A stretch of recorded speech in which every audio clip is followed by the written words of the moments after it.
players that when you see HerO wins 2-1, you want to see how he won.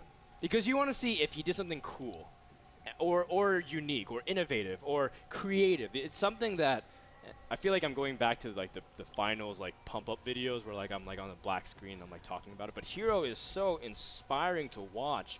Even Bisu, the legendary Protoss player from Brood War, says that he looks up to him.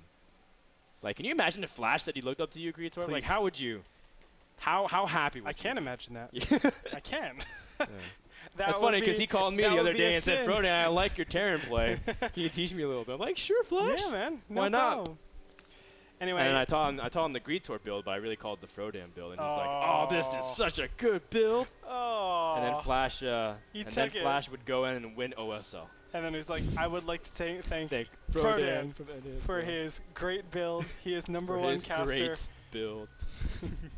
And I'm like, it should be a great orb build. Poor Andre. Don't worry. You'll get your recognition in due time. For One now, day. we'll focus on the recognition of these two players. HerO is the top right Protoss scouting right now with his probe. HerO from Team Liquid, who placed first in the Hot Import Nights. Also placing really strong. I don't think HerO's had too many wins recently, but he's placed like top 4 in a lot of things. Like he's done well at Assembly. He did really well at DreamHack. He did well at MLGs, but he hasn't been able to win stuff. But that's still, he's always a contender. He's always a threat, and people will never forget that. And NASL is one of HerO's very, I feel like he plays some of the best StarCraft at NASL. You can even remember at NASL Season 2.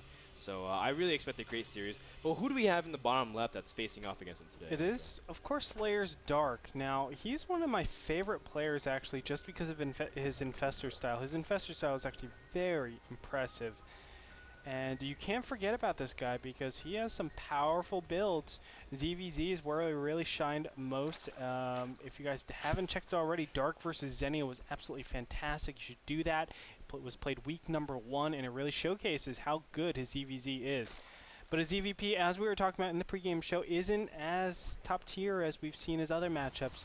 It's going to be tough against Liquid HerO, but I have faith in my boy, even though I picked Liquid HerO. Now, I do want to mention one thing, Frodan. I think HerO won once. He got one first place, and it was at DreamHack. And the person that got second was actually, funny enough, Puma. And directly after DreamHack, he lost to Puma in the NASL Season 2 finals. It was actually really funny because that's a part of the reason why Liquid Rising got delayed for a long time too. Because everyone was like, oh, Liquid Rising is supposed to come out. It's because they thought HerO would win NASL because he just beat Puma at Assembly, or sorry, at DreamHack. And then it was like, whoa, actually we need to capture this big moment where HerO will be able to face off against Puma for Liquid Rising. And then, you know, Puma, of course, it's NASL, so yeah, I think home court advantage, baby. Yeah, I mean, it would have been pretty epic to see, you know, like Team Liquid and face off against EG in the finals and put it in the documentary. But nonetheless, HerO played very well despite losing 2-4, and HerO's still been playing pretty well. He's I think you know, people always forget that they look at his losses against Stefano in the Team League or Scarlet at RSL. But he's beaten people like DRG and Violet. Like that's the kind of caliber of players that he's playing on, and so and people should stop underestimating Scarlet, seriously. Who underestimates Scarlet? You tell me that right now, Frodan. Well, people made out that Scarlet beat HerO was like the sickest upset ever at RSL. What? But Scarlet's playing very well, and HerO said he struggles with the matchups. Yeah. You tell me who thinks Scarlet is a bad player, and I'll punch them in the face. Oh, whoa. Whoa. Yeah. That escalated very quickly. I'm an escalator, I thought I was like, maybe I'll sit them down and talk to them. I'll message them. No. I'm going to punch them in the face. Wow. I'm not really a big puncher. Quick Twilight Council from HerO. He's into quick punching if you go for a Twilight Council this fast. Almost screams quick blink. Unless he wants to go for a Dark Templar. Yeah, Dark Templars. But he doesn't have gases 3 or 4 yet. Normally you only get gas #3 if you're going Dark Templar. Or excuse me, you're going Blink Stalker. It could still be Dark Templar. It could be some like Dark Templar Expand. That's definitely possible. Get a quick third base while your opponent is actually dealing with all these shenanigans. Important to note, he didn't get that initial cannon until just now. That's kind of crazy, actually, from HerO. But we do see everything starting to come into play right now. Dark Shrine is on the way, so it is Dark Templars. Will he see it, though? The Overlord is on the way. It's on the path. Oh, he sees it. He knows. He really? Does he know?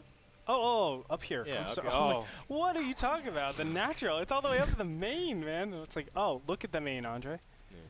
Derp. It's so interesting because HerO's doing this without gas count. The gas is 3 and 4, and Yeah. trying to squeeze in a little bit. HerO's got enough for 1 DT right now, so it's we'll see how much he's able to do. But HerO's just doing patented early pressure, able to take out a queen or two and just control very nicely. Now he is on creep, and he has to be careful not to get surrounded. Zealots are attacking the hatchery. He has to kind of rearrange, but HerO doing a pretty decent job pressuring, and killing off an early queen is significant, regardless of what anyone tells you. It is.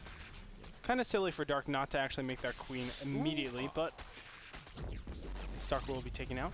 So from here, I mean, does he actually use the Dark Shrine or not? Yes, 4? No, just 2 Dark Templars and 2 Zealots are going to be warped in here. Where is your detection? Oh no, Dark. This third is almost dead, guaranteed dead. Yeah, Dark. What are you doing? Where does he have a lair for Overseers? Well, I don't want to turn away. No, because he doesn't. Like he doesn't. And the thing is, goodness. he's got a sport card that's so far out of position that the Dark Templars can try to avoid and still snipe the hatchery anyway. Oh my gosh, Dark, Whoa. what are you doing, man? And there, actually, the sport was able to spot it. Oh, well. wow. Okay. But Wow, this is that detection range. This is the latest layer possible. I don't know what's going on. Normally, you put down that layer with your second 100 gas. First 100 goes to metabolic boost. Second 100 goes to layer. And I've actually seen people flip it. So it's kind of weird that it's just, you know, this is a time where a lot 9 minutes 30 seconds. This is where a lot of 8 gate, 6 gate, 6 to 8 gate all ins come. And this is very, very powerful. If you don't have Glee Reconstitution working, you can be in a lot of trouble, Froden. Yeah. You're talking to Dark, right? Not me, because I'm not in trouble. Okay. Just clarifying. You're not in trouble, I hate being Froden. in trouble. I always close my eyes and imagine. When I was young, I always closed my eyes and just imagined that no one else was around me. Hopefully the problem disappear. I do the same whenever I see a mass of roaches. I close my eyes like, they're not there! The roaches are not there! But they are, Andre. They're very real. It's 100% that they're always there. It's like, no, they just still stick around. Man, HerO is going to make Immortals and switch over to Robotics Bay. Staying on 2 base, I feel like, oh, sorry, just kidding. He's planning a 3rd base at this point. That's a smart thing to do. And I think he's gained such a large advantage that he can sit back. I was really worried that he would try to go for a huge timing, and then that's kind of like, why not just sit back and just take your advantage? HerO's up in worker counts, and he's got significant tech out. He's got +2, so far ahead of his opponent's +1 that he'll be very good for the next few engagements. Oh yeah, HerO is so far ahead right now. I mean, as you said, just sit back, relax, while the Prez plays the sax. Do you know what that's from? Relax the sax? No. Sit back and relax while the Prez plays the sax. We're Animaniacs. Okay. Oh, way too old. Yeah, okay. That's an old cartoon. I haven't seen that since, gosh, like, I'm way too old. When WB kids used to be around. That was a long time ago. 90s, man. Good times. But, I mean, there's nothing else to really say. Sit back, relax, and don't worry about a thing. Don't do it. Because really, at this stage, because Dark is so far behind in that 3rd base, for him to come back into the game, he needs to take huge leaps and bounds in economy just to equalize, not even be able to be aggressive. So that's why we see Dark just pulling back. He really can't do anything to this 3rd base. I really feel like HerO could have gotten this a little bit sooner and said, hey, yeah, make a lot of units, and you won't be able to support that. I actually did that a little bit in my PVZs, knowing that, you know, if you do commit to this attack, that means you're making Zerglings and Roaches. You don't have your 3rd base up. You can't make drones, so you can't keep up with my simple 2-base economy. Even if you kill my 3rd base, I'm still far ahead because you committed so many Roaches and Zerglings all the way across the map that you're absolutely dead. You have no economy at home. Yeah, and I think that's gonna, especially since he's already behind in economy, that's just gonna be that much stronger for HerO in these positions. HerO now has Blink and +3 really quick. Man, he's going to squeeze out +3. If he can keep Chronos on it, he can get it before the 16-minute mark, and that's going to be that's going to be huge for a 17-minute push if he chooses to go for that, like so many Protoss players have been doing, most notably Creative Prime. HerO trying to harass a little bit with the Dark Templar, but not really that effective. And honestly, he just needs he's got enough map presence with DTs or the threaded DTs that you can see Dark is just sharking around for pylons rather than trying to harass for any kind of base. Dark is going for a greater a hive with a spire. Do you think he should just go straight for the greater spire at this point, Andre? Or do you think he doesn't have enough time, needs to focus on his layer tech development? I've been trying to figure a plan out for Zerg at this endgame stage, and I'm not really confident in anything so far. You know, a lot of people say, yeah, go Greater Spire. Obviously, Broodlords are so powerful. But I tend to think that's a little bit hard to do on a map like Whirlwind, where you're in cross positions. Where can you really get your Broodlords into position and not be prone to some sort of counterattack, not be prone to, just being caught out of position? Yeah. And I feel like Ultras, even though technically they're considered worse, they're probably the unit of choice just because of their mobility. Yeah, I definitely don't know what you mean, because even though it's a big map, there's not many ledges for Broodlords to really abuse in terms of engaging Protoss. And your Spinecrawler wall will have to cover massive amounts of area if you want to dictate a battle favorable on your terms, similar to Daybreak. That's why Zergs love a map like Daybreak, because everything converges to one point, but everything goes different ways. Huge run by attempt for Dark, but HerO does manage to stabilize while evacuating a lot of his probes, and still has a very healthy economy. And I mean, at this point, HerO's just adding on more Colossus. Now putting up a Stargate, gonna get that inevitable Mothership, and has +3 finished. He can go for a giant push, go for the Mothership if it doesn't work. But other than that, Dark looks like he's in a very tough position, especially since his Greater Spire is just started. Yes, sir. All right, so the question is, okay, well, when is HerO going to actually push out? He's going to push out right now. This is the correct time, 17 minutes. You can see 15 to 17 minutes. +3 is done? Is normally when you want to push when you are Protoss, and it's because it hits, as we were talking about, right before Greater Spire actually finishes. Unless, your opponent is able to get the sickest timing for that hive. It's always going to hit in a very, very nice time. Here we go. The big engagement is going to start up right here. Not really a lot coming out from Dark, and you can see everything just gets shredded by the time the Corruptors even deal with a couple of the Colossus. Nothing really of substance on the ground, but HerO is forced to push back because of those spine crawlers. That's the power of spine crawlers, really, when you're defending a Zerg. Tough spot, because you can see how many spine crawlers that Dark's put down. But he doesn't really have that many concrete units. He's got 70 Zerglings, few Infestors, a few Corruptors. If he can make it work with Fungals, he does. Laying on the first bad, that's a good start. Corruptors are now working on the Colossus count. That's another good thing. And he's able to keep most of his Infestors alive, but the start count is still very high from HerO. HerO doesn't really have that strong of a reinforcement point, though. He has to go from the middle of the map. But nonetheless, HerO still has a very intimidating army. Yep. And HerO cleaning up all this creep is actually working out wonders for him. One thing, if I want to be critical on him, is he hasn't taken a 4th base, which is very necessary in this day and age for PvZ. I mean, especially with the Mothership coming out. Exactly. I mean, you can't stay like this. You need more gas. You need to be able to be flexible, get that Archon count out ASAP, and really reproduce Colossus when you need to. So I feel like HerO is kind of botching it slightly, but overall he's still in a good position. Dark, though, playing fantastic, fending all of this off in a very big map and being pretty successful. Yeah. You can see that now hasn't really been able to capitalize on his economy that much. He's got a few hundred gas, so he can make some Broodlords. He's got 5, but nowhere near the intimidating factor that that Lowly had. 25 Infestors, 16 Broodlords. If you're Mana, it's not really intimidating. Man. Well, if you group up your Broodlords. Like, Mana's going to show us, like, he's going to pick up 2 Archons and, like, Vortex Broodlords that are off the map, literally off the map in the middle of space, and then drop the Archons inside of it. How sick would that be? How cool would it be if you can Vortex and then recall anywhere on the map? And then, like, it'll recall Archons? You can Vortex just randomly? Man, that'd be so ridiculously OP. That'd be awesome. Yeah. We'll see how HerO is able to utilize his War Prism play. It's something that he's been most notable in terms of his style. Doesn't have speed yet, but one thing that he loves doing, and this I think this goes back to even DreamHack when he played against Rhett on Daybreak, able to really utilize his War Prism to drag Zerg out of position and even force things like Spine Crawlers in weird spots so we can lure Zerg into a nice, comfortable position. and then find another opening to still snipe tech. Like, it doesn't even matter if you hide it behind 3 spine crawlers. The HerO still finds a way to be able to snipe your tech. So I think Dark has to be very careful. Yes, sir. You know, this is the tough situation for Dark. I mean, where does he actually attack? How can he actually mobilize he can't attack. He has to wait. He has to wait until HerO makes a blunder. And that's really tough because HerO isn't really prone to making blunders. Look at what he's doing. He's actually adding on additional gateways. This is something we didn't see from Mana in a lot of his games, and it's because he really couldn't for the most part. No, man. He had no economy whatsoever behind his attack. That's exactly right. So it's a tough waiting game. Right now we're just waiting for upgrades. We're waiting for the mothership to come out. Of course, additional bases are going to be taken. All HerO has to do right now is he can actually not attack at all, take the whole map, and then start attacking.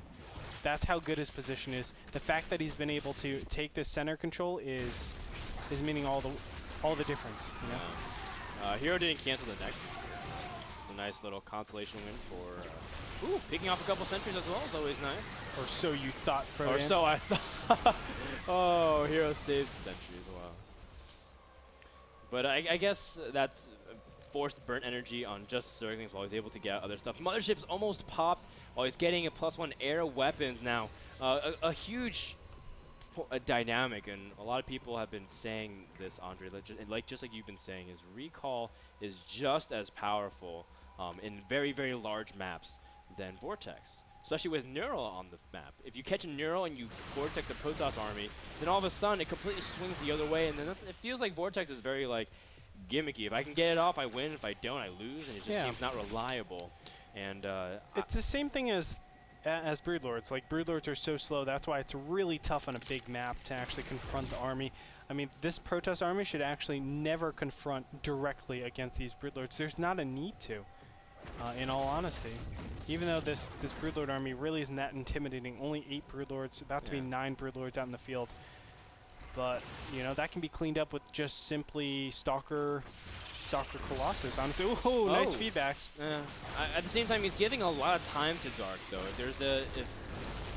I don't know. I'm not exactly sure about HerO's position on the middle of the map. It is very, very prone to get caught by some of the fungals without the mothership. But the mothership is meeting up with the army now, so HerO is safe. HerO gave up a lot of position there. I think it's because he's just waiting until this mothership can actually have 100 energy. See, the big problem is trading isn't good. You want to be aggressive when you're actually doing, you know, your attacks, and the Broodlords are confronting you. But here we go. Nice storms. Oh, he doesn't get the neural off. Oh, and the Vortex catches most of the infestors. And now HerO can move up and snipe a huge amount. And the blink forward to also snipe some of the other infestors as well to really limit the options of Zerg. Great choice here from HerO, and everything just dies. The Corruptors are taking AoE damage from the Archons as well, but the Archons are actually focusing the Broodlings, and they have to back off. HerO losing a lot of supply, but a Stalker blinking up from the north side, taking out some Broodlords as well. The Infested Terrans from Dark. No, oh wow, that was risky, Dark.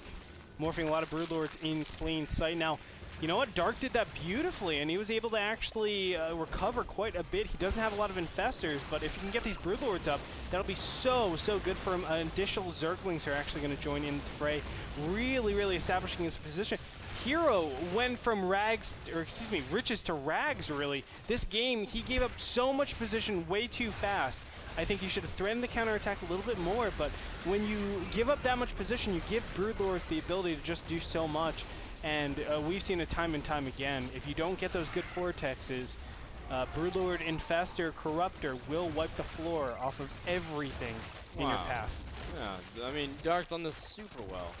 And I think you hit the nail on the head, Andre, the position of the fact that if he doesn't get the Vortex off immediately, then he loses his 4th base. He loses a huge portion of his economy. Here doesn't have a mothership. He was not able to get up in time, and you know, we said that we gave Dark so much time, and HerO was not able to do much from this position.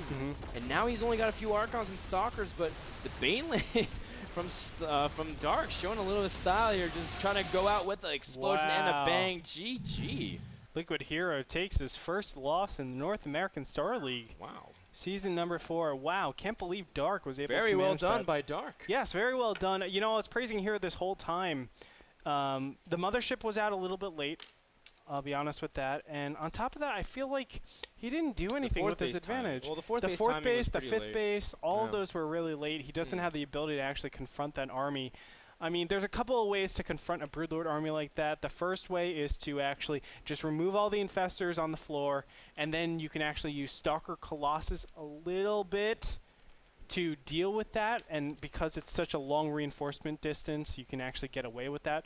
The other way is to just rely on your Archons to actually kill all those Broodlords. If you don't get either of the two, you're dead. And yes, he traded the Infestors for his whole army, but he didn't have any other Colossus behind that. And you need AoE to deal with those Broodlings, else you're dead. Yeah, I want to also say that Dark did a really nice Infested Terran. Like, he pushed out a bunch of Infested Terrans, and HerO took the full front of that DPS. And that Infested Terrans hurt a lot, like, especially like with +3 upgrades. Yeah, they do. So not only did HerO give Dark time for upgrades, but he sat in that DPS and kind of overestimated his position because of the Vortex. And as a result, yeah, he didn't have any Infestors out, but the Broodlords were protected from the Infested Terrans. Yeah, and HerO just lost so much army, and that explains that. So guys, let's thank Blizzard for making an awesome StarCraft 2 games. They also help partner with us for our StarCraft 2 events. We couldn't do it without you, Blizzard, and we couldn't do it without you in the future, so stay as you are. We'll be back with game number 2 between HerO versus Dark. Will Dark complete the upset, or will HerO finally scramble things together for his first series of NASL? We'll find out after this commercial break.